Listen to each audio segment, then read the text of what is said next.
أعوذ بالله من الشيطان الرجيم بسم الله الرحمن الرحيم الحمد لله رب العالمين. Louange Allah, le maître du temps et des circonstances qui transcendent le temps et l'espace. Allah qui a créé les djinns et les hommes dans l'unique but de lui vouer un culte exclusif et sincère. Nous le magnifions, l'exaltons, nous l'implorons afin qu'il déverse sa miséricorde infinie sur la meilleure des créatures, le prophète Muhammad alayhi salatu wa salam. Assalamu alaikum wa rahmatullahi wa barakatuh à tous mes frères et sœurs en islam. Bonjour ou bonsoir à tous mes frères et sœurs en Adam sur vos différentes positions géographiques. Alhamdulillah, nous sommes ici ce soir encore pour continuer donc nos séries de vidéos dans le cadre de la correction du monsieur qui a intitulé un document sans erreur, donc sans contradiction et erreur scientifique dans le Coran du nom de Majid Ukasha. Nous sommes aujourd'hui donc à la troisième phase de correction qu'il a titré ou intitulé, selon lui la troisième contradiction, le libre arbitre humain existe-t-il? Donc pour lui, quand Allah dit dans le Coran qu'il a fait le don du libre arbitre à l'être humain, est-ce que c'est réel? Bien. Il commence par la sourate 18 à partir du verset 29. Voici ce qu'Allah nous dit. Ba'da'uzu billahi minash shaitanir rajim, bismillahir rahmanir rahim.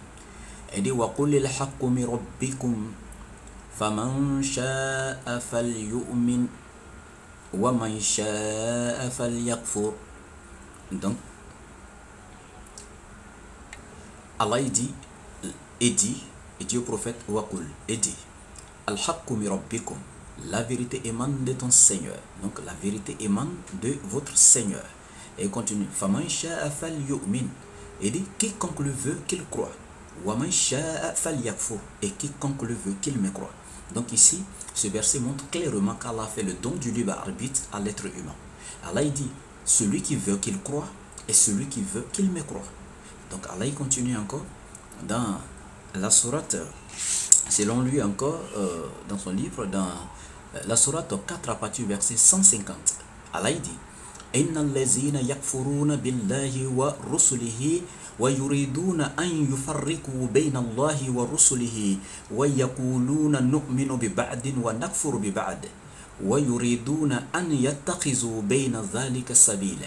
Allah dit ceux qui ne croient pas en Allah et en ses messagers et qui veulent faire distinction entre Allah et ses messagers et qui disent nous croyons en certains d'entre eux mais ne croyons pas en d'autres et qui veulent prendre un chemin intermédiaire entre la foi et la mécréance. Donc Allah il dit encore dans ce deuxième verset, il nous montre dans ce deuxième verset que l'être humain donc a le don du libre arbitre. Il parle ici des mécréants, ceux qui ne croient pas en Allah et en ses messagers et qui veulent faire distinction entre Allah et ses messagers et qui disent nous croyons en certains d'entre eux et nous mécroyons en certains. Donc ils ont la possibilité dans leur mécréance de croire en ce qu'ils veulent, en certains d'entre les messagers et de mécroire en certains. Donc à travers ce verset, Allah nous montre encore clairement que le don du libre arbitre est réellement une vérité, une réalité donc pour l'être humain. Sauf que Majid Ukasha nous dit que non, il y a un souci. Il y aurait une contradiction dans le Coran concernant cela. Et sa contradiction est celle-ci. Il prend le verset 22 de la sourate 57, sourate Hadid, nommée la sourate du fer. La sourate 57, verset 22. Qu'est-ce qu'Allah dit?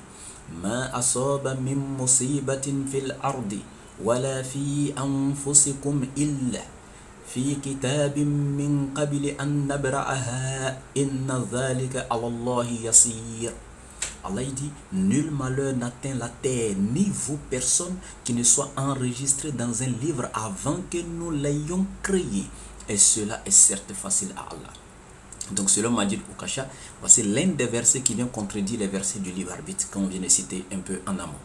Parce qu'à travers ce verset Allah dit nul malheur n'atteint la terre ni vous personne qui ne soit enregistré dans un livre avant que nous l'ayons créé. C'est-à-dire avant qu'Allah ne crée cette personne-là, le malheur qui t'a atteint avait été déjà décrété auprès d'Allah, c'était déjà inscrit dans un livre auprès d'Allah avant toi ta création. Donc selon Majid Ukasha, si tout avait été déjà écrit à nos sujets, si tout ce qui doit nous atteindre était déjà décrété par Allah, prédestiné, donc naturellement le don du libre arbitre ne doit plus exister. Donc c'est une contradiction pour lui. Nous disons non. Mon frère, je t'avais donné un conseil. C'est mieux d'aller voir les exégètes du Coran, faire l'exégèse du Coran, étudier avec un esprit ouvert, étudier avec l'intention de comprendre avant de vouloir faire des vidéos. Il n'y a aucune contradiction dans le Coran, wallah. Et le défi d'Allah restera jusqu'à la fin du monde. Bien. Écoute très bien. Il y a une différence entre ce que je fais et ce qui m'atteint.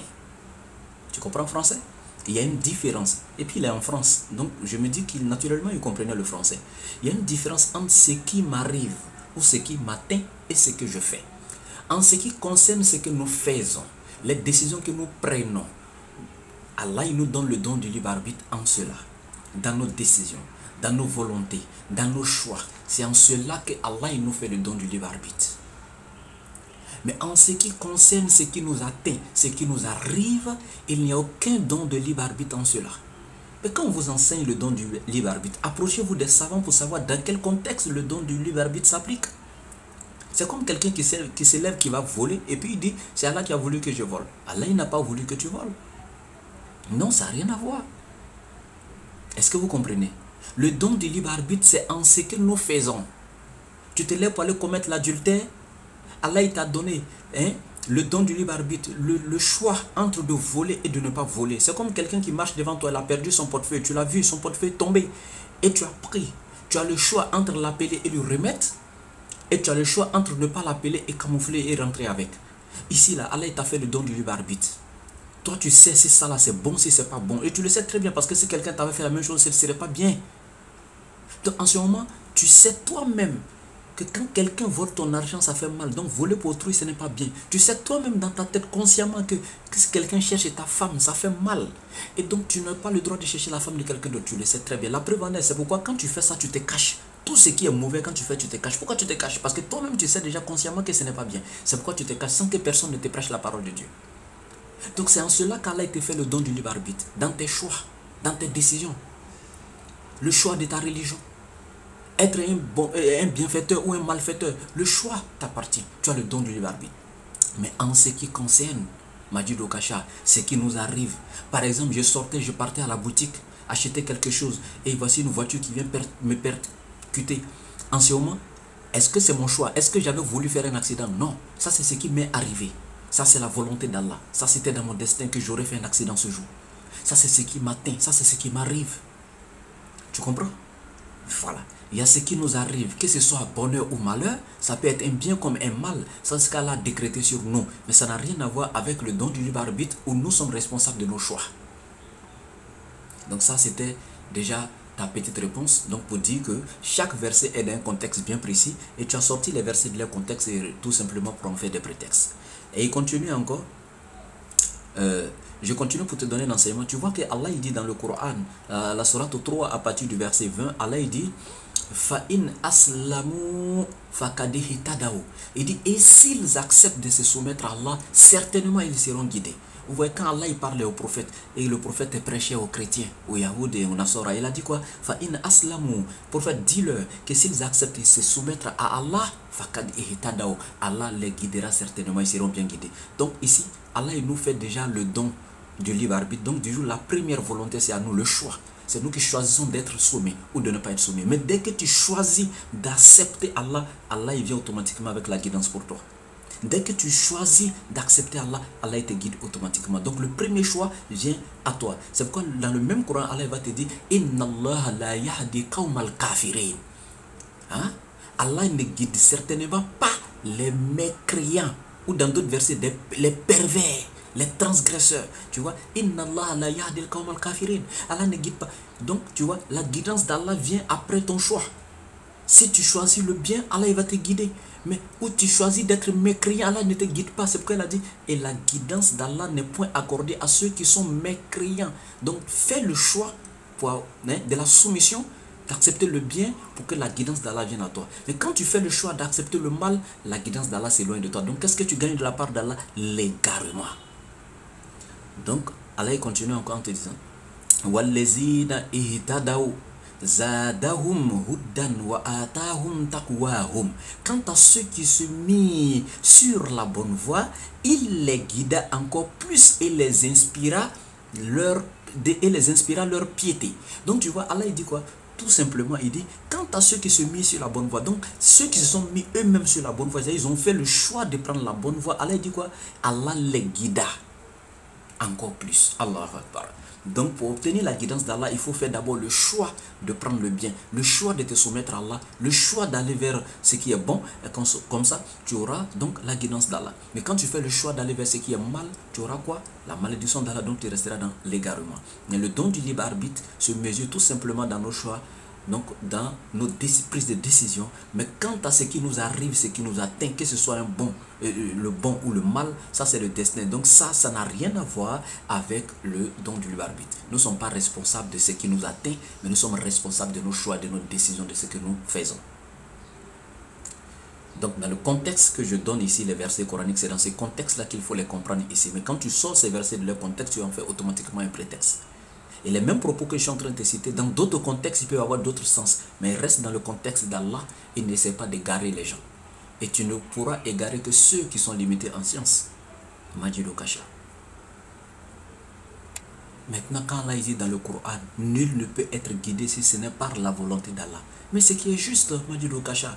Mais ça, c'est la volonté permissive d'Allah. C'est qui est au-dessus de toute volonté. Vous ne pouvez vouloir quoi que ce soit sans qu'Allah ne le veuille avant, subhanallah.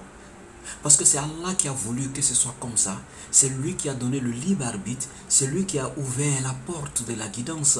Donc toi, quand tu commences, quand tu fais un pas, Allah il t'ouvre et il t'accueille. Si Allah voulait, il aurait fait que tous les êtres humains seraient mécréants. S'il voulait, il aurait fait que tous les êtres humains seraient croyants. Mais il a voulu mettre deux voies. Et il a dit, Inna hadaynahu sabila imma shakira wa imma kafura. Tout simplement. Donc Allah nous aide sur le droit chemin et qu'il nous facilite tout. Salam alaikum.